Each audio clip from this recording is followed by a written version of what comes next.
So how do aeroplanes fly? We'll use some physics to answer this question. So I want you to picture a plane flying along at a constant speed. Newton's law tells us that if an object is moving at a constant speed, all of the forces acting on it must be balanced. That means that all of the forces that act on it must have forces acting in the opposite direction which are equal in size. All of the forces are equal and opposite. So we need to think about what forces are acting on the plane as it flies along. Planes travel about 600-700 miles an hour if they're jet planes. They're being pulled down towards the ground by the force of gravity. We call that weight. And the weight is counteracted by a force called lift. The force is being pushed forward through the air by the thrust of its jet engines, and air resistance is acting against its movement. But the question is, where does this mysterious lift force come from? Let's have a closer look at the wing of an aeroplane. We're going to draw a side profile. So imagine you're looking straight on at a wing from the side. It would have this kind of shape. It's got a bump on the top and it's more flat on the bottom. And as the wing moves along, it moves through the air.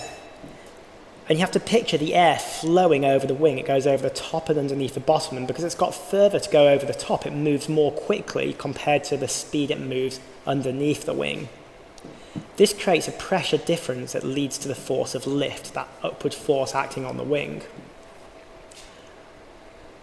There's higher pressure on the bottom of the wing compared to lower pressure on the top of the wing, so we have a net upwards force. Now remember, pressure in gases comes about from the collision of gas molecules with a surface. Remember, gas molecules are in constant random motion, moving in all different directions, and some of them will be moving towards the surface, and when they bump into the surface, they apply a little bit of a force. There's a push on the surface. And this happens on the wing. Remember, force acting on an area is called pressure. So we've got pressure acting on the bottom and the top of the wing, but there's a difference in pressure, and this comes about because of the difference in speed that the air moves. As the air moves over the wing, as the wing moves through the air, the pressure decreases because instead of bumping directly into the surface of the wing, the particles graze across the wing more. They can't exert the same force when they collide with the wing, especially if the wing moves faster through the air. And that pressure difference leads to a net upwards force acting on our wing.